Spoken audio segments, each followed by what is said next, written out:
Baik, ini waktunya untuk cerita. Assalamualaikum dan salam sejahtera. Bersama saya Ehsan Yahya. Dan kita mengikuti rapat perjalanan dan juga cerita-cerita liputan terutamanya berkaitan dengan pilihan raya negeri Melaka yang akan berlangsung pengundiannya secara rasmi pada Sabtu ini 20 November 2021 dan undi awal telah pun berlangsung hari ini.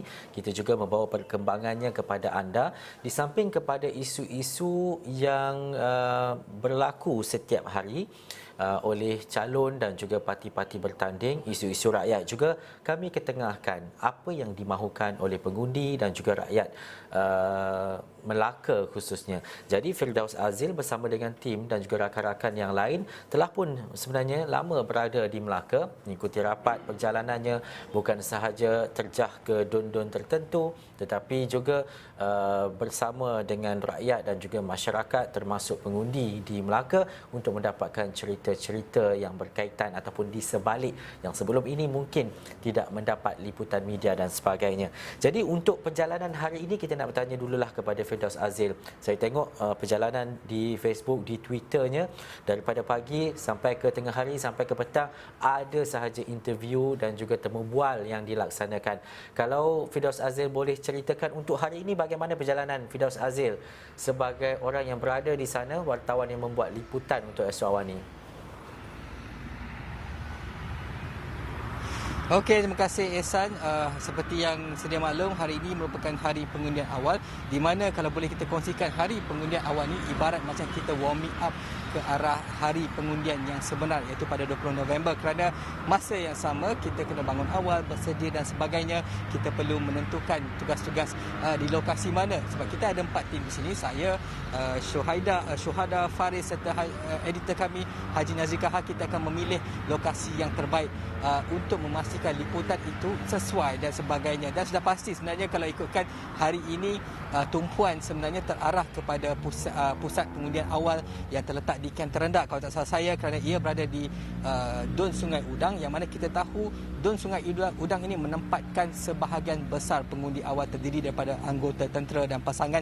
Kalau tak salah saya, Ehsan betulkan saya, lebih 9,000 pengundi awal ataupun anggota tentera berada di situ. Dan secara tidak langsung apabila kita bercakap tentang 9,000 sebagai contoh, kita dapat memberi bayangan awal ke manakah don itu, spesifiknya don itu akan menjadi milik siapa ataupun siapakah yang menjadi pilihan rakyat ketika untuk menjadi adun. Dan kalau boleh saya kongsikan perjalanan selain pada itu, 21 pusat pengundian awal telah pun ditutup pada pukul 2 petang. Ini tidak bukanlah satu perkara yang mengejutkan kerana kita tahu bilangan anggota polis dan juga tentera di luar daripada Dun Sungai Udang kebiasaannya antara 3 ke 500 sahaja.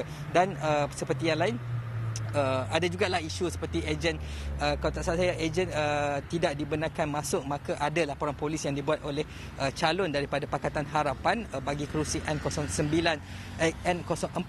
Don Lendu Muhammad Asri telah membuat laporan kerana ejen yang mewakilinya telah dihalang memasuki pusat pengundian awal di Balai Polis Masjid Tanah. Dan itu antara rencam ataupun perkara-perkara yang terjadi hari ini. Dan selain daripada itu, seperti yang Ehsan sebutkan, sepanjang hari ini juga seperti selain daripada kita membuat liputan tentang perjalanan demokrasi ini, perjalanan pengundian awal ini, kita juga masih terus membuat liputan-liputan yang boleh kata bukannya terus direct kepada politik ataupun sebagainya ataupun isu rakyat sebagainya, tetapi kita juga nak membawa kerangka perbincangan itu lebih meluas. Sebagai contoh, hari ini sebentar tadi saya telah menemu bual pengarah urusan untuk sebuah syarikat yang menyediakan antara pemilik ladang solar fotovoltaik ataupun PV yang terbesar. Terdapat 2, satu di sini dan juga satu di Perak. Tetapi itu saya akan simpan. Kalau boleh saya tak nak ceritakan lagi apakah perincian daripada hasil temu bual saya dengan syarikat tersebut, Ehsan. Dan juga Firdaus Azil, sepanjang berada di Melaka khususnya, ada isu-isu yang mungkin kita bawakan macam mungkin isu yang berkaitan apa yang paling dekat dengan rakyat terutamanya. Kalau Firdaus Azil boleh ceritakan, adakah isu-isu berkaitan dengan laut ataupun pemanasan global khususnya, adakah isu-isu berkaitan dengan jalan raya, perniagaan dan sebagainya. Apa yang antara perkara yang paling diceritakan diceritakan ataupun perkara yang paling mendapat tempat dalam kalangan masyarakat untuk diceritakan kepada wartawan? Okey, sudah pasti sebenarnya kalau tak saya ada 3 isu yang mendominasi. Ini tolak tepi politik sebentar, tetapi isu yang begitu dekat di hati rakyat ialah mestilah perkara-perkara yang memberi impak kepada kehidupan seharian mereka. Antara isu yang besar yang boleh saya kongsikan sudah semestinya banjir. Kerana kita tahu terdapat beberapa kawasan di Melaka ini, sebagai contoh di Dun Aikeroh, beberapa yang setelah saya membuat liputan, saya telah menemu bual penduduk dan sebagainya pada minggu pertama saya berada di sini, di kawasan Bukit Beruang Utama, di kawasan Taman Melawis, Kampung Sungai Putat serta bandar Bukit Beruang Bestari dan sebagainya, yang mana antara mereka menceritakan pindah di situ pada tahun 2013 tidak pernah terjadi masalah, tiba-tiba 2017 banjir melanda, dan bukan calang-calang, bukan kecil punya banjir ataupun banjir yang setakat one stop, banjir kilat sekejap saja, tidak, tapi banjir itu seperti kita sedia maklum telah pun meragut nyawa seorang anggota bomba yang kita telah laporkan sebelum ini, dan mereka berkata ini masalahnya ini adalah kerana improper town planning, dan itu yang kita cuba lebih korek lagi lah maklumat. Dan selain pada isu banjir, juga sudah semestinya ialah mengenai kalau kita boleh imbas kembali mengapa terjadinya pilihan raya negeri ini ialah kerana tidak puas hati di kalangan pemimpin parti politik dan sebagainya, dan antara yang dibangkitkan ialah tentang isu royalti pasir, dan perkara ini sudah pun disiasat, sedang berada dalam siasatan Suruhanjaya Pencegahan Rasuah Malaysia, kerana difahamkan ia melibatkan pemimpin-pemimpin politik dan sebagainya. Itu kita perlu menunggu hasil siasatan dan sebagainya. Tetapi sudah mestinya apabila kita bercakap tentang pasir, di mana perubahan, walaupun tambakan pasir itu adalah untuk menjadikan negara Melaka ini lebih viable, lebih boleh menjana ekonomi dan sebagainya, sudah pasti ada perkara-perkara yang perlu diperbangkitkan dan sebagainya.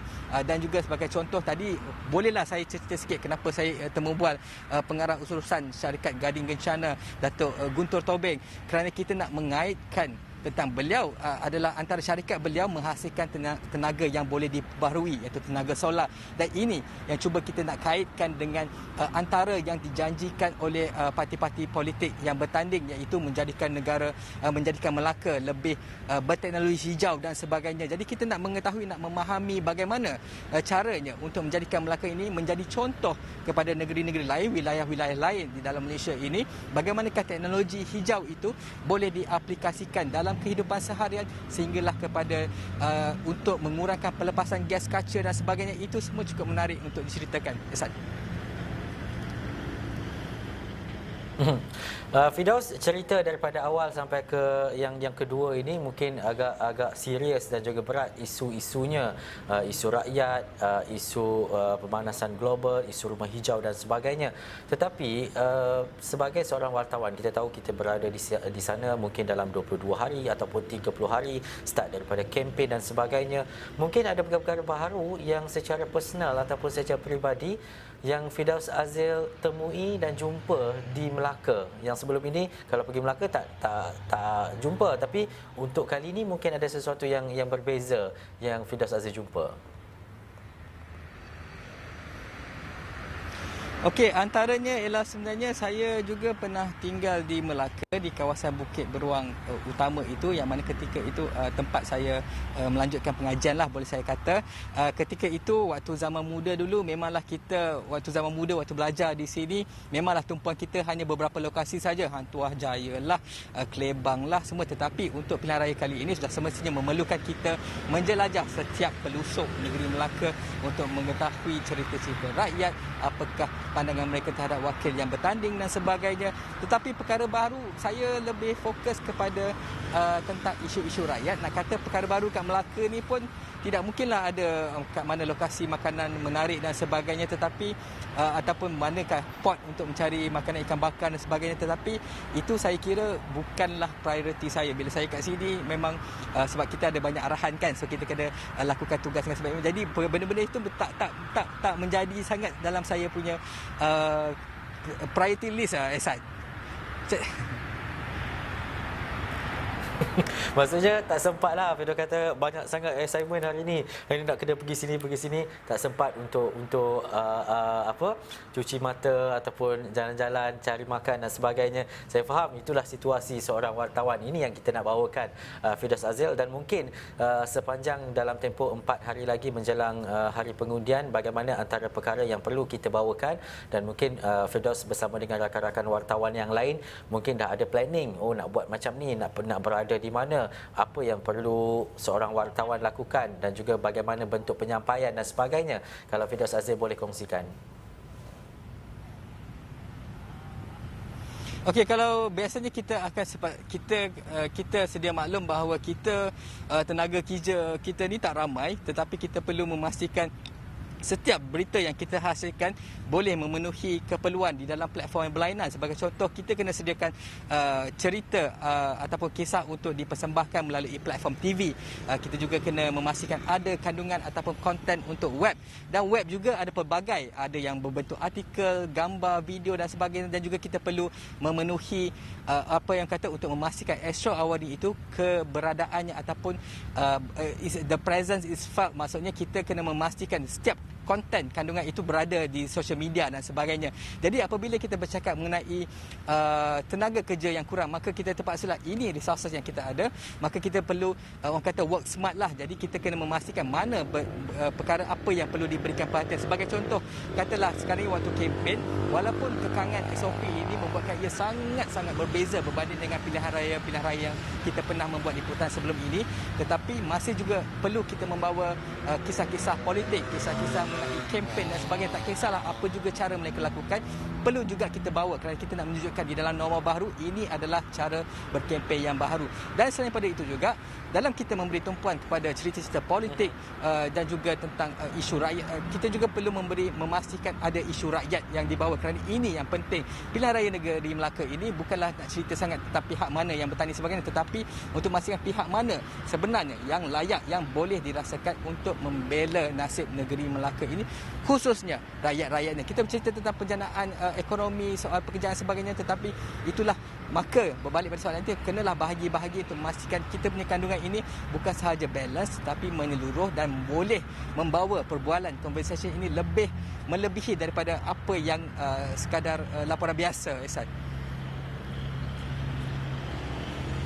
Ya, saya setuju dengan apa yang Firdaus Azil katakan, dan pastinya kita bawakan kepada anda perkembangan sehingga nanti menjelang hari pengundian pada 20 November 2021. Terima kasih Firdaus Azil. Teruskan dengan liputan malam ini. Saya difahamkan Firdaus Azil juga ada liputan yang terpaksa dihadiri dan juga melihat kepada mungkin perkembangan semasa oleh ahli politik ataupun pimpinan parti tertentu untuk menyatakan sesuatu, terutamanya di hari-hari yang mungkin menjelangnya pengundian pada 20 November 2021. Terima kasih sekali lagi. Kita nak berhenti rehat seketika, kembali selepas ini dalam cerita.